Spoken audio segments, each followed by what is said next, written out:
కానీ దైవికంలోకి వచ్చినప్పుడు దైవికంలో మనం కొనసాగుతున్న మన జీవితాలలో, మన బ్రతుకులలో ప్రతి మనిషి దేనికి దాసుడై ఉన్నాడు? ఎంతమంది స్వతంత్రులుగా ఉన్నారు ఏంటనేది దేవుని యొక్క వాక్యలు మనం చూస్తే, ఇక్కడ యోహాను సువార్త 8వ అధ్యాయంలో ప్రభు అంటున్నాడు, మీరు నా వాక్యమందు నిలిచిన వారైతే నిజంగా నాకు శిష్యులయ్యండి, సత్యమును గ్రహించేదరు. 31 వచ్చింది యోహాను సువార్త 8:31. ఇప్పుడు 32. అప్పుడు సత్యము మిమ్మల్ని స్వతంత్రులుగా చేయదని చెప్పగా, దానికి యూదులు ఏమంటున్నారంటే, మేము అబ్రహాము సంతానం, మేము ఎన్నడూ ఎవరికి దాసులమై ఉండలేదే, మీరు స్వతంత్రులుగా చేయబడదని ఎలా చెప్పుచున్నామని ఆయనతో అనేది. యూదులు అంటున్నారు, అయ్యా మేము ఎవరికి దాసులు కా,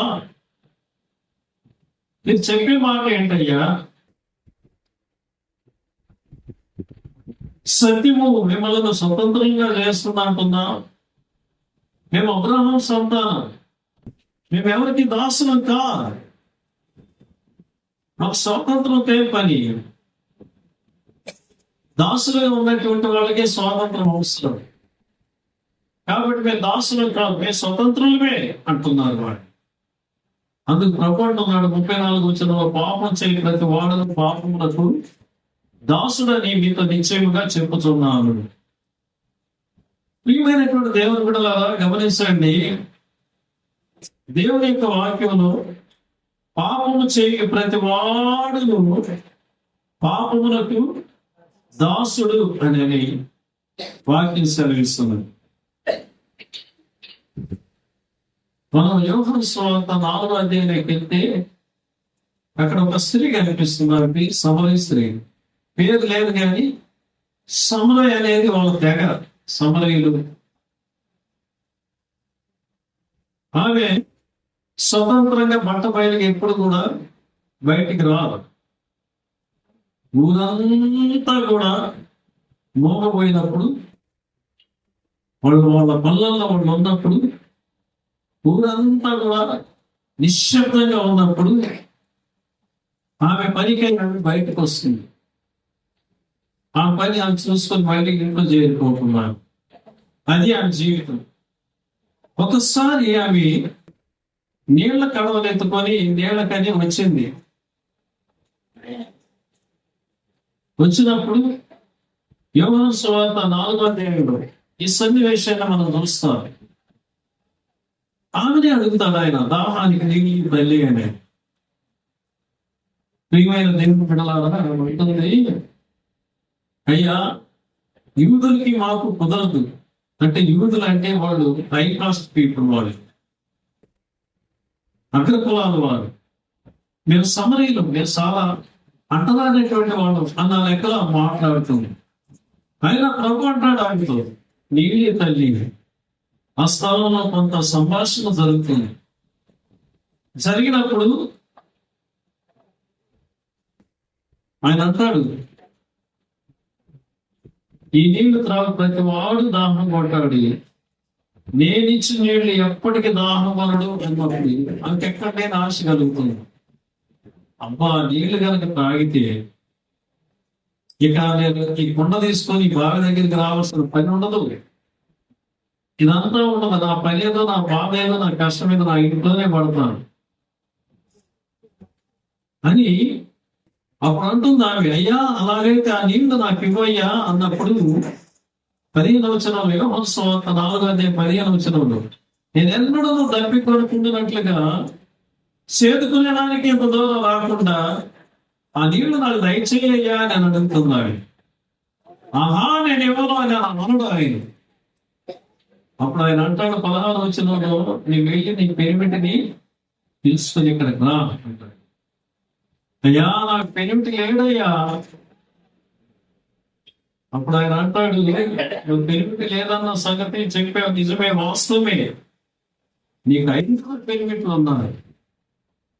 ఇప్పుడు ఉన్నవాడు నీ పేరుని కాడు. గట్టిగా చెప్పాను, వాస్తవమే. ప్రియమైనటువంటి దేవుని బిడ్డలారా, ఎప్పుడైతే ఆయన ఆ మాట అన్నాడు, ఆమె చాలా నివేరిపోయింది. ఆయన మంటుందయ్యా, ప్రవక్తగా నేను గ్రహిస్తున్నానయ్యా. అంటే నా కార్యాలను నువ్వు బయట చెప్తున్నావు, నా కార్యాలను నువ్వు బయట పెడుతున్నావు, నువ్వు ప్రవక్తవని నాకు అర్థమైపోతుందయ్యా. ప్రియమైనటువంటి దేవుని బిడ్డలారా, ప్రభు అంటాడు, అమ్మా ఒక కాలం వస్తుంది, నా కాలం ఉంది, పర్వతం మీద నేను యెరూషలేమునైనను మీరు తండ్రిని ఆరాధింపరు. 22 వచనం, నా మాట నమ్ముతుంది, మీరు మీకు తెలియని దానిని ఆరాధించువారు, మేము మాకు తెలిసిన దానిని ఆరాధించువారము. 22 వచనం, రక్షణ యూదులలో నుండి కలుగుతున్నది. అయితే యథార్థంగా ఆరాధించేవారు ఆత్మతోనూ సత్యంతోనూ తండ్రిని ఆరాధించి కాలము వచ్చుచున్నది. అది ఇప్పుడే వచ్చి ఉన్నది. యథార్థముగా అంటే ఎంతకాలం ఆరాధించిన ఆరాధన ఏంటంట? యథార్థం కాదా? అంటే మీరు ధర్మశాస్త్రాన్ని అనుసరించి బ్రతికారు, మేము అబ్రహాము సంతానం అని బ్రతుకుతున్నారు యూదులు చూస్తే. కానీ నీ ప్రజలు చూస్తే నీ ప్రజలకు తెలియదు. కానీ రక్షణ యూదులలో నుండి వస్తుంది. యేసు ప్రభు ఎవరైనా యూదుడు, సత్యం ఆయనే. ఎప్పుడైతే కొన్ని విషయాలు మరి దాంతో పంచుకున్నాడు, ఆమె వెంటనే 22 వచనంలో ఆ స్త్రీ తన కొండ విడిచిపెట్టి ఊరిలోనికి వెళ్ళి, మీరు వచ్చి నేను చేసినవన్నీ నాతో చెప్పిన మనుషుని చూడుడి, ఈయన క్రీస్తు కాడా అని ఆ ఊరితో చెప్పగా, ఊరి వారితో చెప్పగా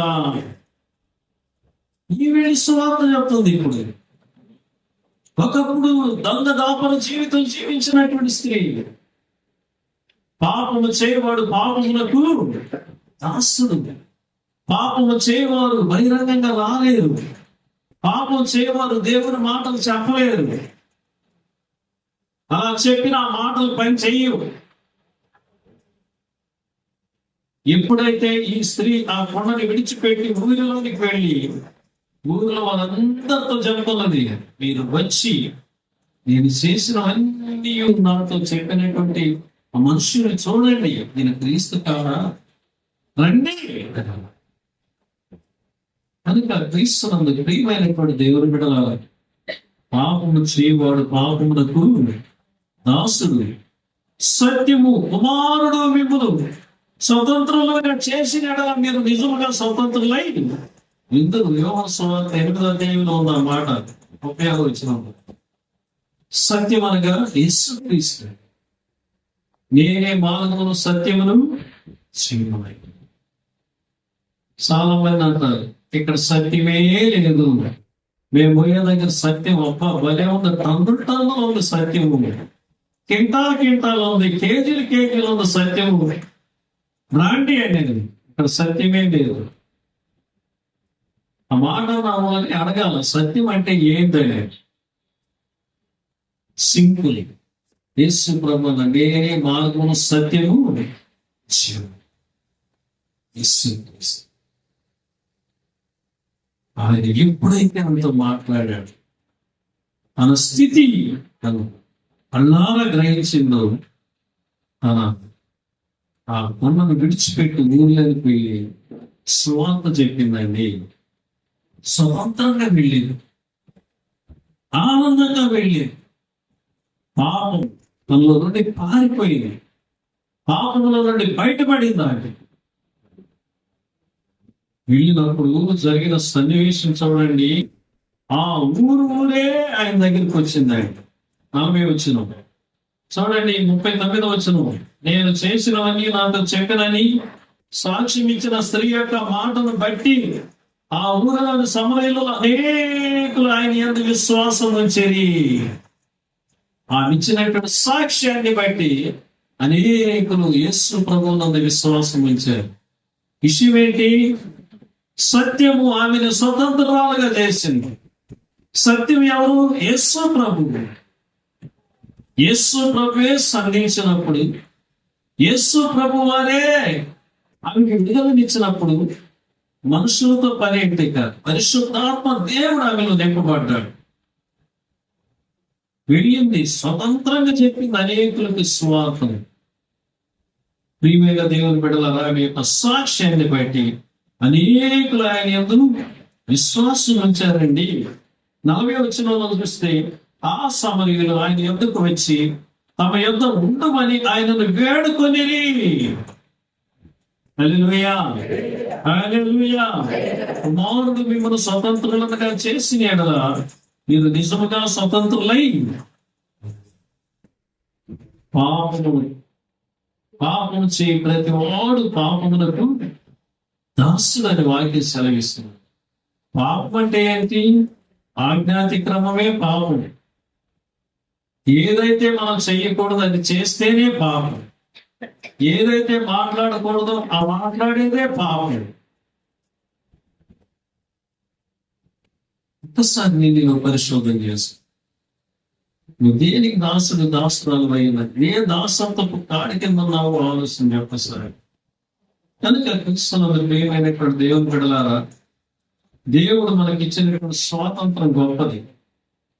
ఒకప్పుడు పాపంలో దగ్గర మానవాళి కొరకు ఆయనే మనుష్య కుమారుడు ఈ లోకంలోకి వచ్చి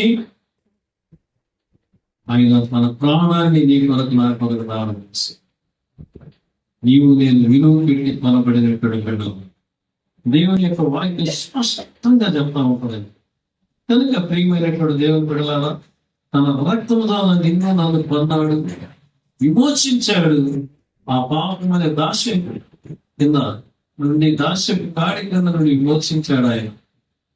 కనుక దేవుడు మనకి ఇచ్చినటువంటి స్వాతంత్రాన్ని చూడండి. కొరింథీయులకు రాసిన మొదటి పత్రిక 8వ అధ్యాయం 9వ వచనం. కొరింథీయులకు రాసిన మొదటి పత్రిక, అపోస్తలుడైన పౌలు కొరింథీయులకు రాసిన మొదటి పత్రిక 8వ అధ్యాయం 9వ వచనంలో చూస్తే, అయినను మీకు కలిగి ఉన్న ఈ స్వాతంత్రము వలన బలహీనులకు అభ్యంతరము కలగకుండా చూసుకున్నాడు అంటారు.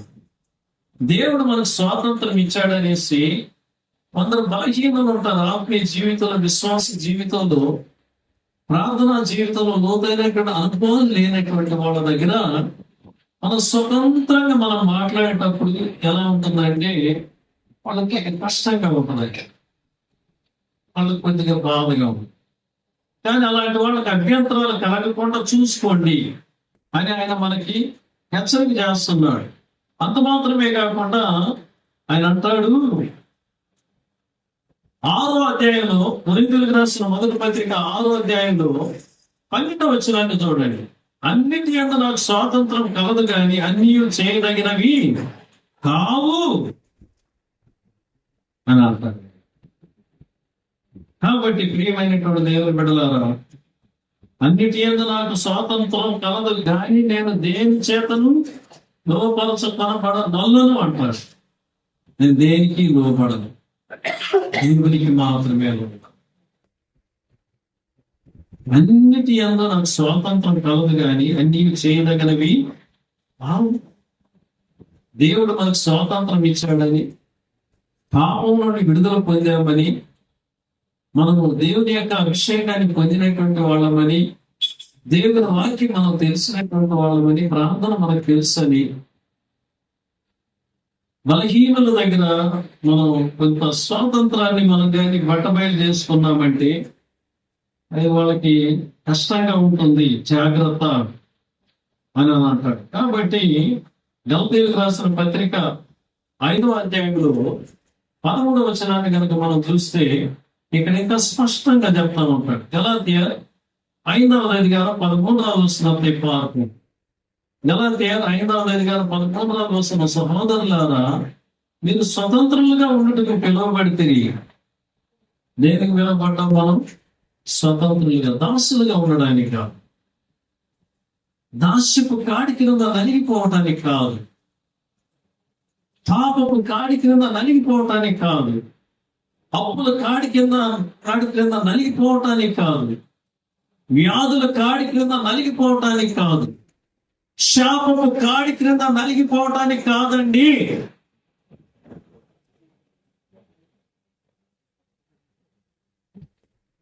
దేనికి ప్రభు నిన్ను నన్ను మనం పిలిచానంటే స్వతంత్రులుగా ఉండుటకు పిలువబడితిరి అంటున్నాడు.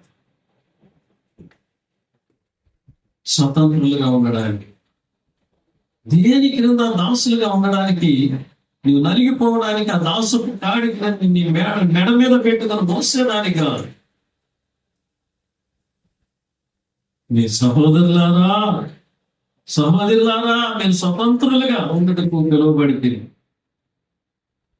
స్వతంత్రం లేనటువంటి వాడు ఎలా ఉంటాడు? ఒకసారి జైలు ఖైదీలను మనం దర్శించినప్పుడు వాడు అంటాడు, తీయా ఈ జైల్లో ఉండేవాడి కన్నా ప్లాట్ఫామ్ మీద భిక్షగాడు మేలయ్యి అంటాడు.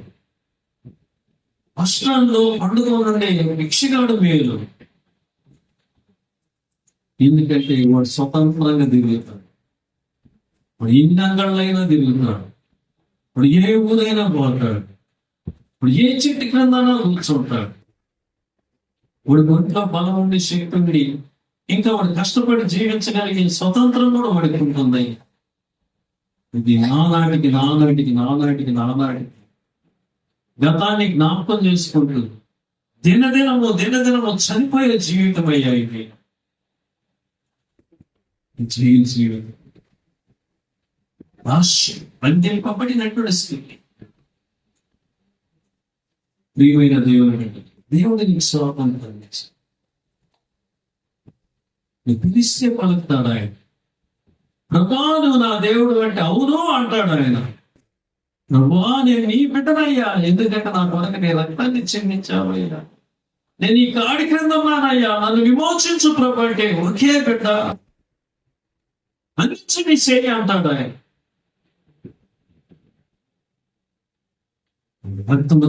నేను అన్నాడు, నీ స్వతంత్రాలుగా ఉండడానికి పిలువబడ్డారు. ఆ దాస్యం క్రింద ఉండి నలిగిపోయేదానికి కాదు. ఎంతకాలమయ్యా ఈ బరువు, ఎంతకాలమయ్యా దీని క్రింద నేను నలిగేది, ఈ కాడి క్రింద ప్రభువా అని అల్లాడిపోతున్నాడు. స్వతంత్రాన్ని ఇవ్వడానికి ఆయన పిలిచాడు. పిలవటం కూడా ఓల కాదు, పేరు పెట్టి నేను పిలిచాడు. పేరు పెట్టి పిలిచినటువంటి దేవుడు నీ కొరకు చేసిన కొన్ని త్యాగాలు, కొన్ని కార్యాలను మనం చూద్దాం ఈ సమయంలో. 5వ అధ్యాయం తీయండి.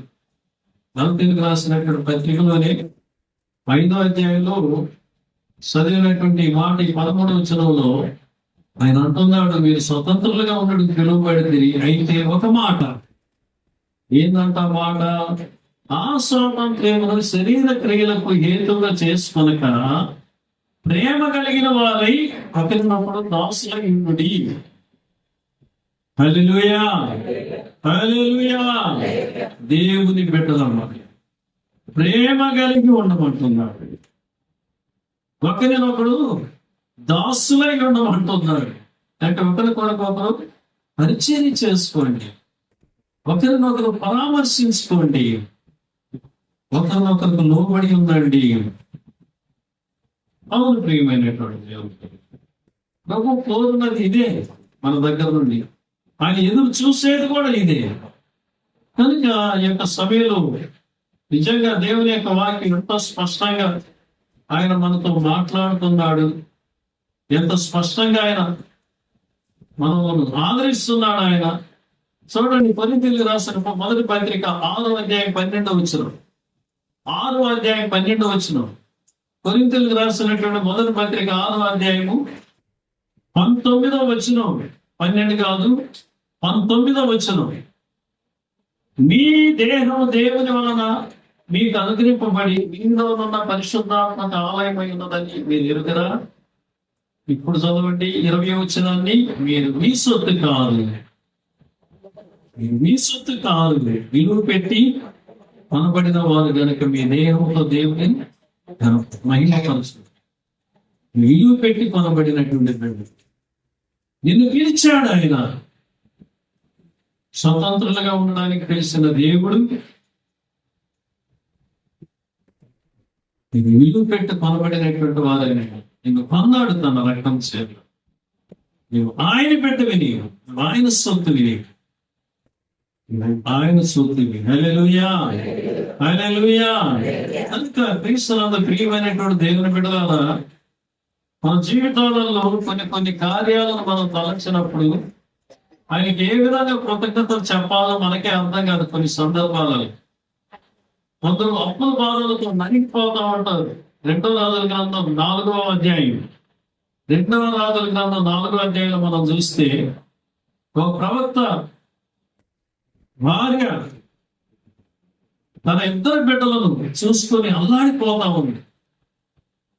వయసుకు వచ్చినటువంటి ఎవరి బిడ్డలు అంటే ఎవరి ప్రాయానికి వచ్చిన బిడ్డలు, వాళ్ళు వయసు బిడ్డలు. అప్పుల వాళ్ళు వచ్చారు తీసుకొని వెళ్ళడానికి, వాళ్ళని దాసులుగా ఉండడానికి. అలాంటి సందర్భంలో దైవజనుడైనటువంటి ఎలీషా సమయంలో మరి ఇంటికి వెళ్ళినప్పుడు, ఏంది తల్లి నీ బాధ ఏంటి, నీకేం కావాలి, ఏంటమ్మా అల్లాడిపోతున్నావంటే, అయ్యా నా భర్త నీ శిష్యులలో ఒకడయ్యా, ప్రవక్తల శిష్యులలో ఒక శిష్యుడు, ఆయన అప్పులు చేసి చనిపోయాడయ్యా.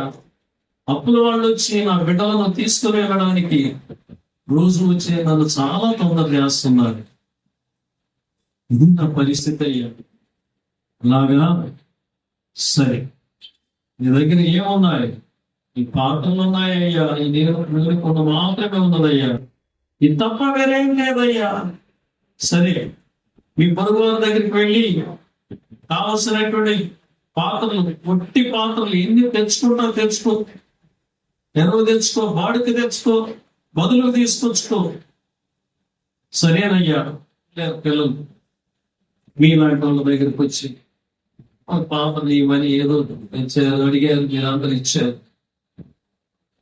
ఇప్పుడు ఎలీషా చెప్తున్నాడు, ఈ పాపలన్నీ ఒక గదిలో అలాగనే పేర్చి పెట్టుకొని తలుపులు వేసుకోండి, ప్రార్థన చేయండి. అంటే నేను చెప్తున్నాను అన్నమాట, ప్రార్థన చేయండి. సందర్భంలో దైవజనుడు ఏం చేశాడో ఏమో, పాత్రలు మొత్తం నీళ్ళతో నిండిపోయాయి. నిండిపోయాయ్యా. మా ఇంకేమన్నా ఉన్నాయా లేవా పాత్రలు? మరి ఏమీ లేవయ్యా. ఆలోచన మరి ఏమీ లేవయ్యా అని చెప్పిన తర్వాత నువ్వు నిలిచిపోయావు.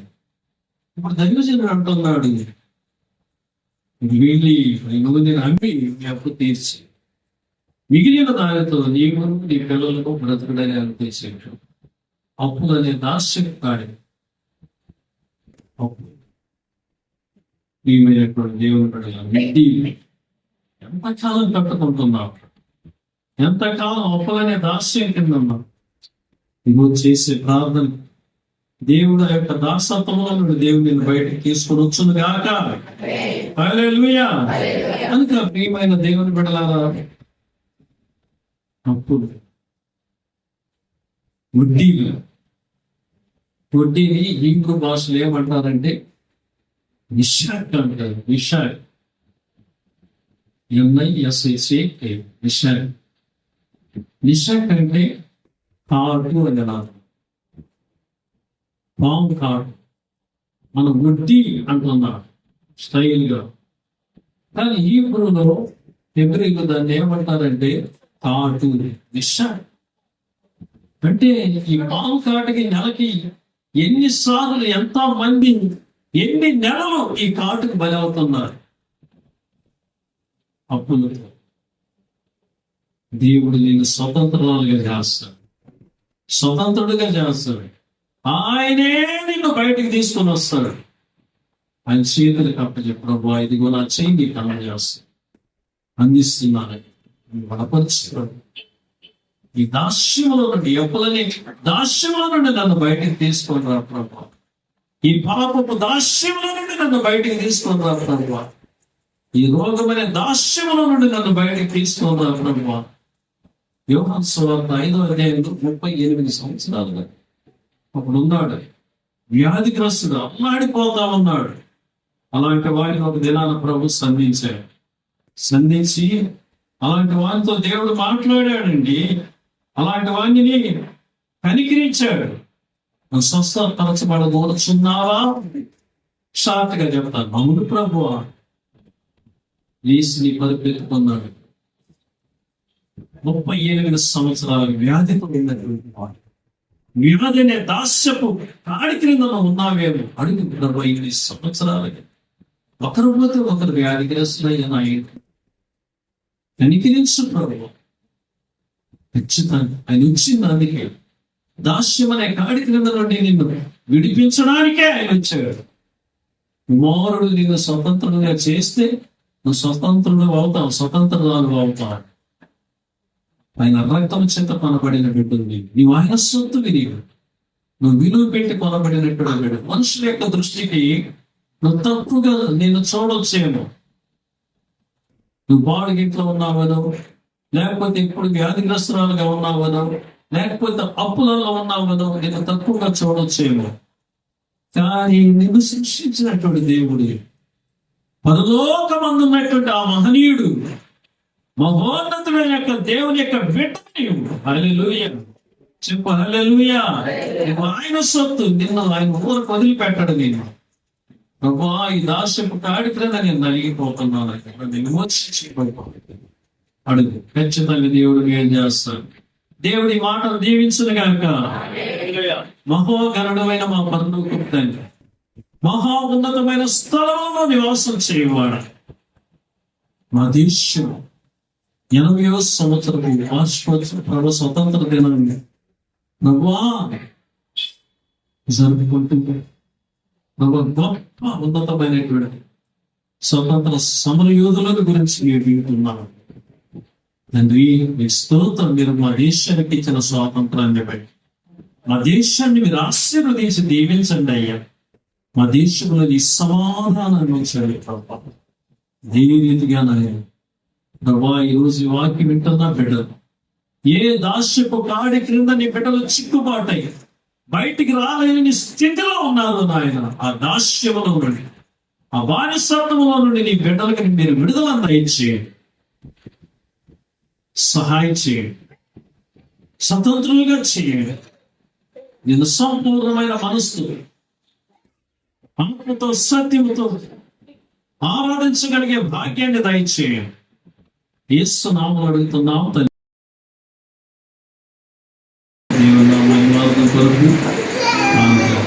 అందరూ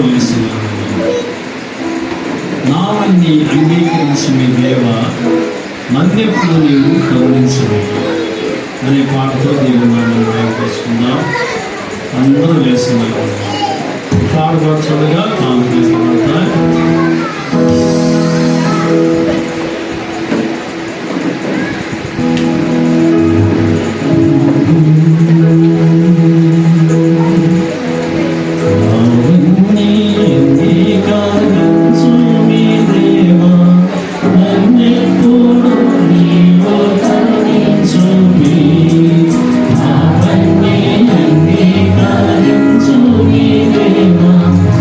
Thank you.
అందులో మాత్రం పాడదాం అందరమే, అందరం చేతులు నన్ను అన్నీ